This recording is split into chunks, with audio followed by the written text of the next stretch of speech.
Hey, what's going on everyone? My name is Sherwin, and in this video I want to talk about the Model S. Particularly the 2018 Model S 75D. Yes, I got another Model S that the service center provided to me because our Model X has been in the service center for more than a week. And the first Model S, the Model S Plaid they gave me was really filthy and dirty. If you haven't checked out that video, please check it out. I have it linked in the description. This one is the older generation Model S, but I think I really like it. I'm very impressed by it. One of the things that I like about it is the steering wheel. The feel of the steering wheel is just like a standard regular car. Is that what we call those now? The gas cars are just the regular cars. But yeah, it just reminded me of what my old cars used to be. It just brought back memories, I guess. I don't know. But I like it. I like the feel of it. The steering wheels on our other Teslas are a little different, especially the Model X because it has a yoke. But yeah, and the turn signal stock it has that clicking that clicking sound, just like the regular cars, right?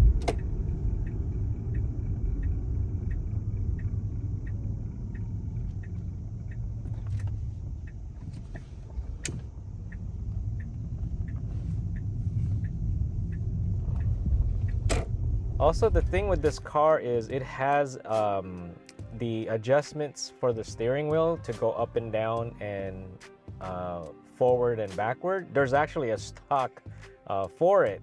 Unlike the newer Teslas, you do everything on the screen.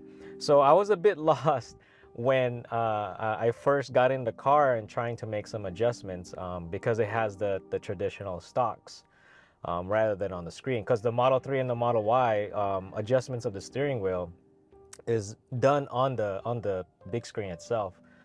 I like the vertical screen. To be honest, I like it. I think it's because of just it's more plush within like the entire dashboard. And so, but yeah, I think there's just it. I do prefer viewing things in a landscape way, but I don't mind it at all either. And then the screen behind the steering wheel is nice as well. It has different information in there. It has like the average watt hour per mile for the past 30 miles. Just different information, like the music that you're listening to. Just yeah. So this 75D, so 75 kilowatt battery, and the D is for dual motor. It's not as fast, at least it doesn't feel as fast as the Model 3 long range I had.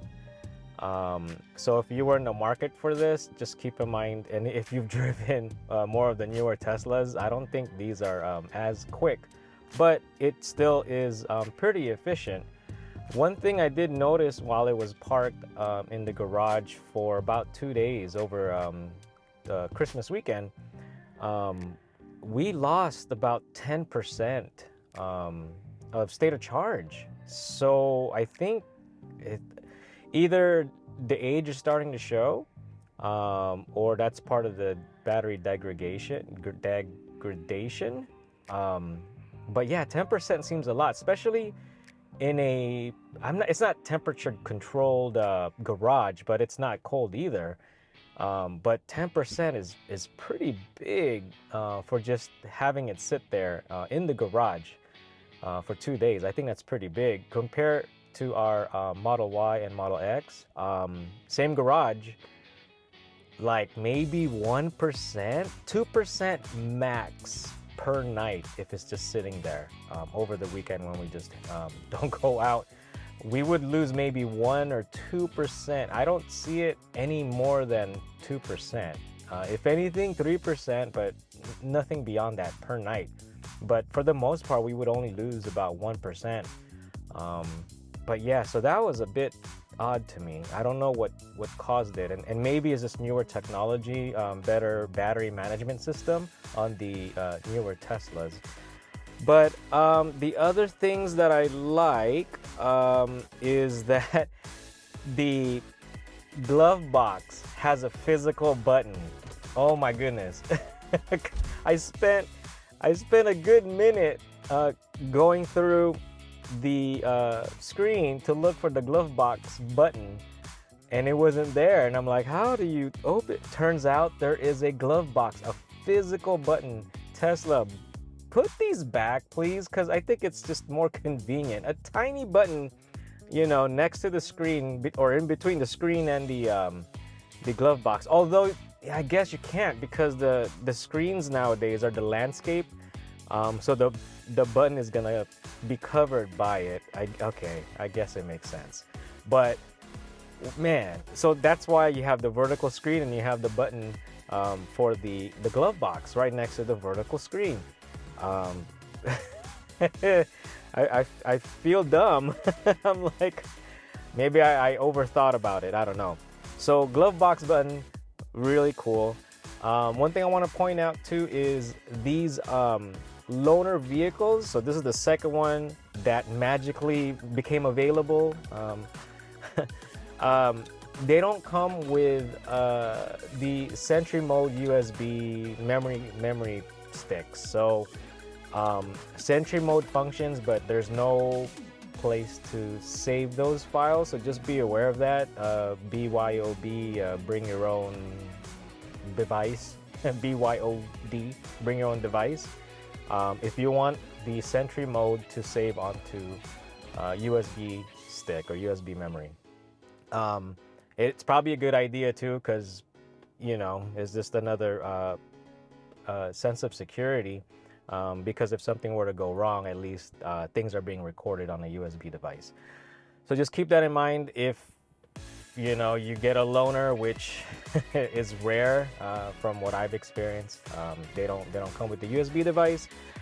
Center console, the thing is broken, like it won't stay open. The white seats. So this car has over 50,000 miles. It's about 5 years old, almost 2018. The white seats are holding up pretty well. They're in pretty good condition, considering it's a loaner, or you know, if it's a used vehicle that became a loaner, like a lease return or something. It's still holding up pretty well. I'm not sure if these are the original seats, but man, they're in good condition. The other thing I really love about this car, the sunroof. This Model S has a sunroof. You could tilt and you can open. So it's one of those things that I had to give up when switching over to Tesla, is the sunroof. And that was one of those things that I always look forward to when buying a vehicle, is the sunroof. I don't know, it just feels classy. I don't know. But as much as possible, previously I would always look for a car with sunroof. So the trunk floor cover that hides the underneath compartment, it's like a flap. It folds. I've never seen that. My other Teslas don't have that, so that's pretty cool. The trunk seems a bit smaller. I don't know. I didn't do any measurements. It just seems smaller. These have the regular vents, like from the regular cars. These have the regular vents. I don't really care for it, but it's a really nice design. Like just the dashboard and everything is just really nice. The way to open this car is a little different. It's not the push button door release, so it's still the manual handles where you pull to open. It took a few seconds to figure it out, because there's like the door handle where you use to grab on and close, and then the door latch release, it looks just like it right next to it. So So it takes some time getting used to. So what don't I like about this car? One of the biggest, like, I don't know if it's a complaint, but is the armrest in the middle, where the cup holders are. For one, the armrest center console is not long enough for me, and I'm not that big of a person, but to me it just doesn't seem long enough. And then you lose some of the armrest because you slide the armrest back to gain access to the cup holders. So, and where the cup holder is, it's kind of like really in a bad position. Let me see if I can move this camera. So, so here's where the armrest is, and the way my seat is like really pushed way back, so that's why it seems like it's fine. But I'm usually more forward, so like my elbow is gonna be towards more at the edge of the armrest. Now, the cup holders are right here, so you lose even more of the armrest. So, and then if there's a cup here, it's really not, I don't know. Now, the center console down here, this doesn't stay. So you open, it doesn't stay. Oop, can you see it? Doesn't stay. And there's like a piece here, I think, for another cup holder. I don't know, but yeah. So I don't know if it's meant to be like that or not, but I think it's just broken, so it's supposed to probably remain open. This thing is here, another compartment. Oh, I can't see the camera. Am I even showing it? Okay. It took time to get used to. I'm not gonna say it's a dislike, although dislike simply because I've had the other Teslas. But the brake hold feature in this car, it's implemented differently. So if you've had a Tesla, or if you had hybrids, you have the regen braking, which slows down the car without you know, pressing on the brake pedal. It slows you down. In the newer Teslas, it's even more aggressive. So this one takes a little bit of getting used to because it's not as aggressive on the regen braking and the slowing down. So most of the time I still have to use the brake pedal. It's that thing that they call one pedal driving. So it's not as aggressive on this car, and it does take a little bit of time to get used to, and I'm still not used to it. And so when you reach like a stoplight, so you press down on the brake pedal because it won't stop, and there's no setting. I checked.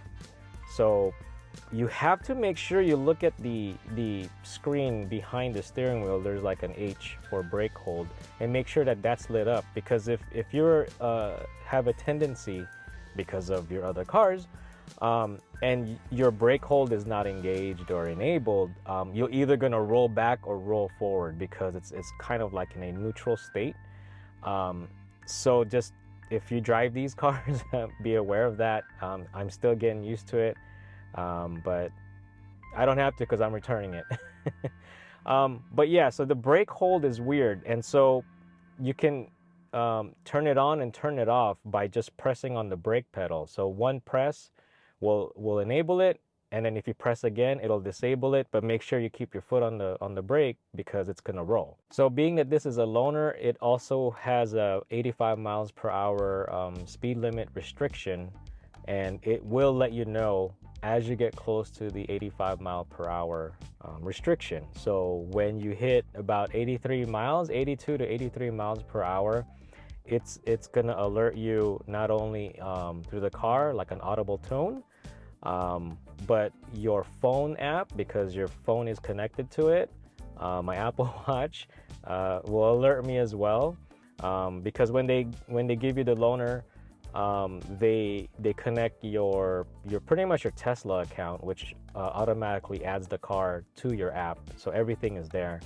But this does come with a key fob, and I don't know, I rarely used it. I mean, it's really cool. It's shaped like the car, and Abby ordered the key fob for our Model X, and I actually compared the two. The Model X one is more black, where this one has like a silver white trim to it.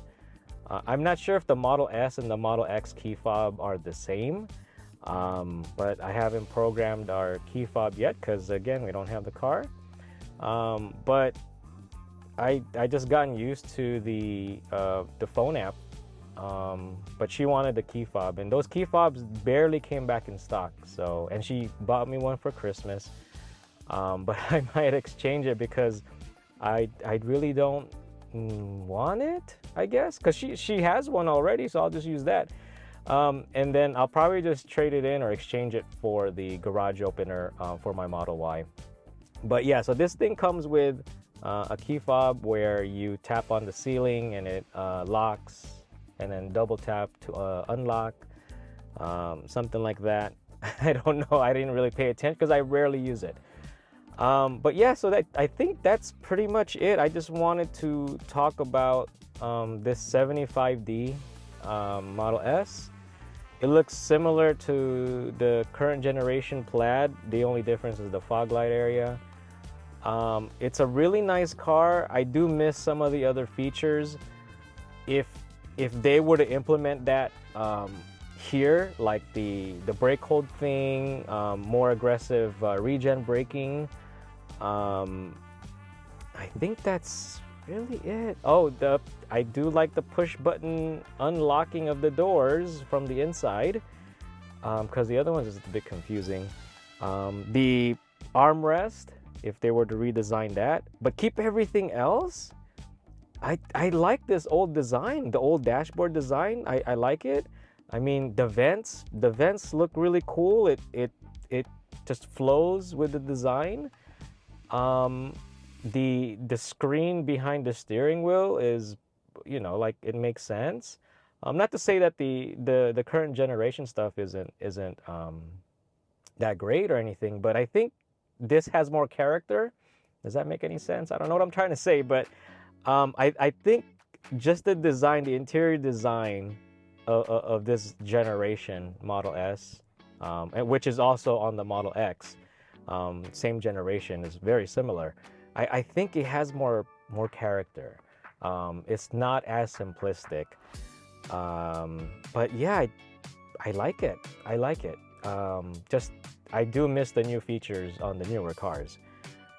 But yeah, I gotta return this car now, and I'm gonna be getting our Model X back, so I missed that car. So what do you think? If you had an opportunity to get a used Model S 75D, I'm looking at the screen, for a good price, would you take it? If the price was, see, that's a tough question. If it was like, because these cars are probably, I don't know, 40,000, maybe 50,000. This has a 50-something thousand miles on it, so maybe this car is, I don't know, in the neighborhood of 40 or 50,000. I'd have to check. I'll check Kelley Blue Book and put up the screen and the price. But if the used price is similar to like a Model 3 long range, brand new, maybe used, maybe 2020 or newer. Actually, I had a 2020. I like the interior better on the newer ones. So I would say 2021 or newer Model 3. If they're about the same price, honestly, the long range Model 3, I would probably pick the Model 3 over this one. Just because I don't know, it's newer, then I believe it's faster. And yeah, but if you could get this car for under 30 grand, I think that's where the sweet spot for, if I were to get one.